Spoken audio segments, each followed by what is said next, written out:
Assalamualaikum warahmatullahi wabarakatuh. Selamat pagi Ibu dosen dan teman-teman yang berbahagia. Pertama-tama marilah kita panjatkan puji syukur kehadirat Allah Subhanahu wa taala karena telah memberikan rahmat kesehatan dan keselamatan sehingga kita dapat mengikuti kelas matkul Islam dan Budaya Jawa pada pagi hari ini. Pada kesempatan kali ini kami dari kelompok 8 yang beranggotakan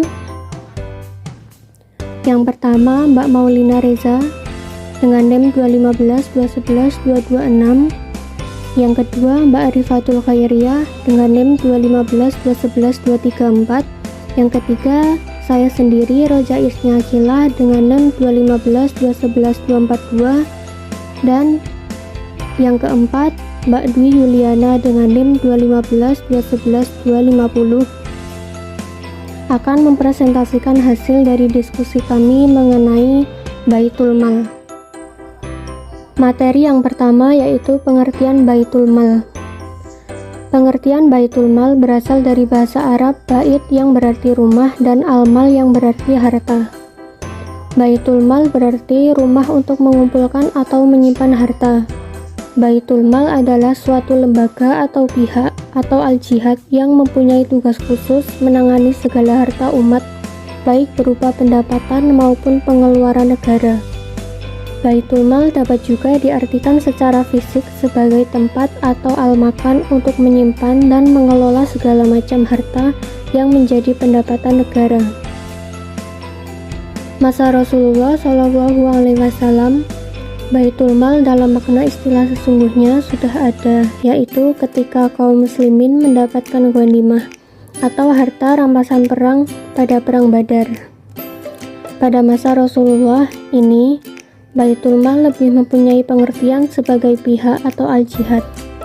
Saat itu Baitul Mal belum mempunyai tempat khusus untuk menyimpan harta, karena saat itu harta yang diperoleh belum begitu banyak. Kalaupun ada, harta yang diperoleh hampir selalu habis dibagi-bagikan kepada kaum muslimin serta dibelanjakan untuk pemeliharaan urusan mereka. Rasulullah senantiasa membagikan ghanimah dan 1/5 bagian darinya atau al-akmas setelah usainya peperangan, tanpa menunda-nundanya lagi. Dengan kata lain, dia segera menginfakkannya sesuai peruntukannya masing-masing. Saat ini, apa yang dikenal sebagai Baitul Mal pada awalnya telah berkembang dalam pengertian yang bermacam-macam. Masyarakat Indonesia khususnya mengenal adanya Baitul Mal buat Tamwil atau BMT sebagai lembaga keuangan masyarakat non-bank, lalu kemudian berkembang menjadi bank syariah. Ada pula Badan Amil Zakat atau Basnas yang di dalamnya terdapat sejumlah lembaga amil zakat atau LAS seperti unit pengumpul zakat atau UPS, UPZ, bentukan pemerintah, dan LAS lainnya sebagai bentukan swasta seperti rumah-rumah zakat.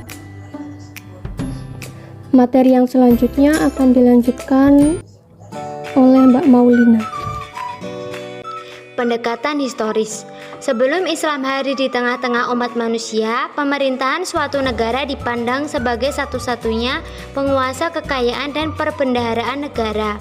Dengan demikian, pemerintah bebas mengambil harta kekayaan rakyatnya sebanyak mungkin serta membelanjakannya sesuka hati. Hal ini berarti bahwa tidak ada konsep tentang keuangan publik dan perbendaharaan negara di dunia. Hingga kini sudah menjadi asumsi umum bahwa kekayaan yang berlimpah merupakan kunci kesuksesan dan puncak kebesaran dari sebuah pemerintahan di dunia. Oleh karena itu, hal yang lumrah bila pemerintahan di belahan dunia manapun selalu memberikan perhatian terbesar terhadap permasalahan pengumpulan dan administrasi penerimaan negara. Dalam negara Islam, tampak kekuasaan dipandang sebagai sebuah amanah yang harus dilaksanakan sesuai dengan perintah Al-Quran. Hal ini telah dipraktikkan oleh Rasulullah SAW sebagai seorang kepala negara secara baik dan benar. Ia tidak menganggap dirinya sebagai seorang raja atau pemerintah dari suatu negara, tetapi sebagai orang yang diberikan amanah untuk mengatur urusan agama. Berkaitan dengan ini, Rasulullah merupakan kepala negara pertama yang memperkenalkan konsep baru di bidang keuangan negara pada abad ke-7, yakni semua hasil pengumpulan negara harus dikumpulkan terlebih dahulu dan kemudian dibelanjakan sesuai dengan kebutuhan negara. Status hasil pengumpulan itu adalah milik negara dan bukan milik individu. Meskipun demikian, dalam batas-batas tertentu, pemimpin negara dan para pejabat lainnya dapat menggunakan harta tersebut untuk mencukupi kebutuhan pribadinya. Tempat pengumpulan itu disebut sebagai Baitul Mal atau rumah harta atau bendahara negara. Pada masa pemerintahan Rasulullah, Baitul Mal terletak di Masjid Nabawi yang ketika itu digunakan sebagai kantor pusat negara yang sekaligus berfungsi sebagai tempat tinggal Rasulullah. Binatang-binatang yang merupakan harta perbendaharaan negara tidak disimpan di Baitul Mal. Sesuai dengan alamnya, binatang-binatang tersebut ditempatkan di padang terbuka. Baitul Mal merupakan lembaga keuangan pertama yang ada pada zaman Rasulullah. Lembaga ini pertama kali hanya berfungsi untuk menyimpan harta kekayaan negara seperti zakat, infak sedekah, pajak, dan harta rampasan perang. Dan acuan dari perbankan Islam bukanlah perbankan konvensional, tetapi dari Baitul Tamwil. Baitul Tamwil dan Baitul Mal sendiri merupakan fungsi utama dari Baitul Mal. Yang ketiga adalah peran dan fungsi Baitul Mal. Peran dan fungsi Baitul Mal yang pertama adalah institusi Baitul Mal. Institusi Baitul Mal merupakan institusi yang menjalankan fungsi-fungsi ekonomi dan sosial dari sebuah negara Islam. Dalam banyak literatur sejarah peradaban dan ekonomi Islam klasik, mekanisme Baitul Mal selalu tidak dilepaskan dari fungsi khalifah sebagai kepala negara. Artinya, berbagai keputusan yang menyangkut Baitul Mal dan segala kebijakan institusi tersebut secara dominan dilakukan oleh khalifah. Yang kedua, perbaikan ekonomi rumah tangga. Perbaikan ekonomi rumah tangga, Baitul Mal dapat berperan dengan cara mendorong masyarakat muslim untuk menyadari dan melaksanakan kewajiban zakatnya. Selanjutnya, melakukan penataan administrasi dan pengelolaan simpan pinjam berdasarkan syariat Islam. Pengelola atau amil, yakni terdapat dalam surat At-Taubah ayat 60, merupakan petunjuk yang kuat tentang adanya petugas yang memungut zakat dan membagikannya zakat, serta mereka itulah yang ditugaskan oleh pihak pemerintah menjadi profesinya yang mereka mendapat gaji dari pekerjaan tersebut. Adapun amil yang ada sekarang ini sifatnya panitia yang bergerak dalam bidang sosial dan bertugas membantu keberlangsungan zakat. Dan tugas itu sendiri sifatnya insidental, bukan menjadi pekerjaan rutinitas, kecuali jika antara anggota badan sosial tersebut atau panitia ada yang termasuk bagian dari 8 asnaf atau golongan, maka ia berhak atas bagian zakat. Di sisi lain, mengingatkan akan sesuatu kebenaran adalah tugas seluruh umat Islam. Inilah yang menjadi pembeda definisi amil zakat yang sebenarnya. Kemudian contoh Baitul Mal di Indonesia. Contoh Baitul Mal di Indonesia. Yang pertama, One Care di Aceh. Yang kedua, Dompet Sosial Madani di Bali. Yang ketiga, Yatim Mandiri di Bali.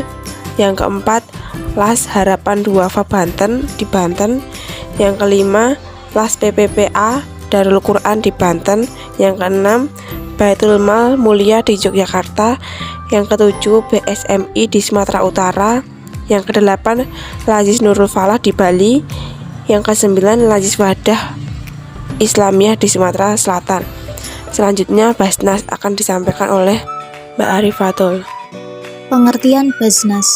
Badan Amil Zakat Nasional atau yang biasa disebut Basnas merupakan badan resmi dan satu-satunya yang dibentuk oleh pemerintah berdasarkan keputusan Presiden RI nomor 8 tahun 2001 yang memiliki tugas dan fungsi menghimpun dan menyalurkan zakat, infak, dan sedekah pada tingkat nasional.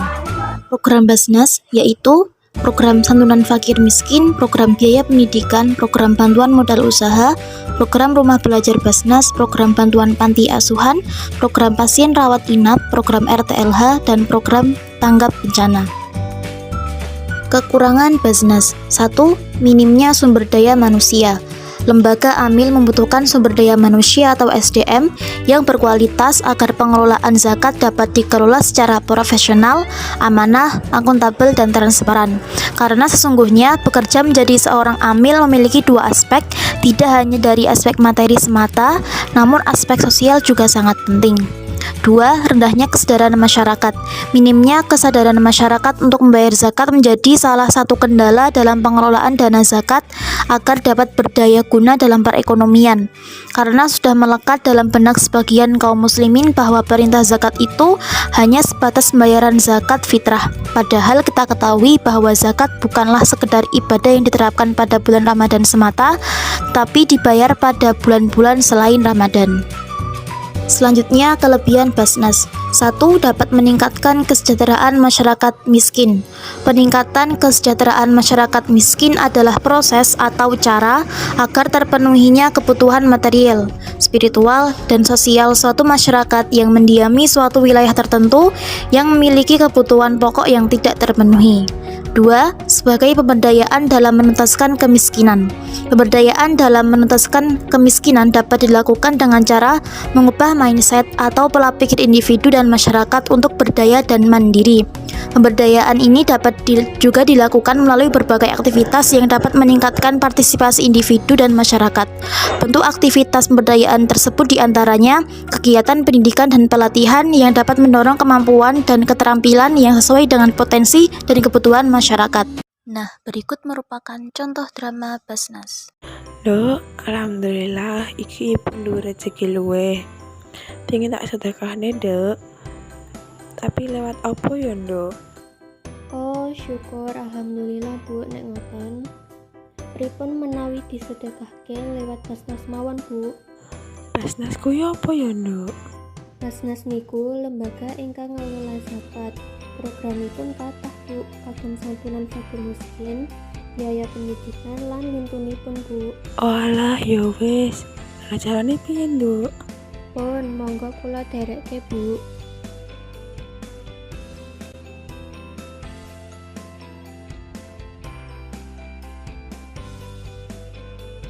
Assalamualaikum.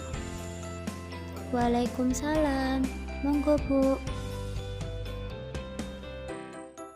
Mbak, niki kan kula kada arto, kada rezeki luweh. Muga wae lewat lembaga iki sedekah kula saged bermanfaat. Oh, nggih Bu. Alhamdulillah. Mugi mawon saged dados amal jariyah nggih Bu. Iki ya, Mbak. Inggih Bu, kula catet rumiyin nggih. Asmanipun sinten Bu? Bulastri, Mbak. Saking desa pundi? Saking desa Kunden, Mbak. Sampun Bu, matur suwun nggih. Podo-podo, Mbak. Kula pamit nggih. Inggih Bu, monggo. Mbak ajeng tangklet. Basnas niki pengelolaane pripun nggih? Dados mangke arta ingkang sampun ngempal biasanipun dipun belanjakake sembako, peralatan pendidikan, kagem santunan anak yatim lan fakir miskin Bu. Walah, alhamdulillah nggih, Mbak. Kula nggih melu seneng nek saged bermanfaat. Matur suwun nggih. Nggih Bu, sami-sami. Monggo.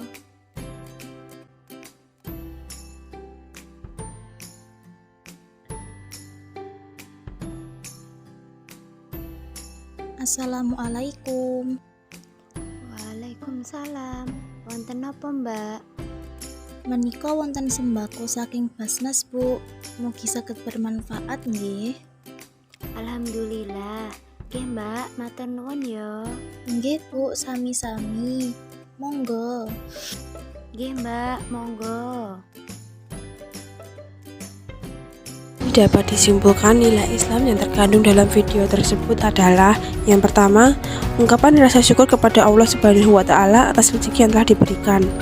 Yang kedua, sebagai seorang Muslim, sudah sewajarnya kita saling membantu dan saling memberi kepada orang yang membutuhkan. Yang ketiga, mengajarkan untuk menjadi seseorang yang amanah, seperti yang sudah ada di video Basnas tersebut, merupakan lembaga pengumpulan zakat, sedekah, infak, dan lain-lain dari banyak orang, sehingga orang-orang yang mengelolanya juga harus amanah dalam menjalankan tugas, menyalurkan dana dari orang yang memberi sampai jatuh ke tangan orang yang membutuhkan. Kemudian nilai Jawa dari video tersebut yaitu yang pertama lomo atau dermawan. Dalam bahasa Jawa, dalam budaya Jawa, lomo berarti senang leweh.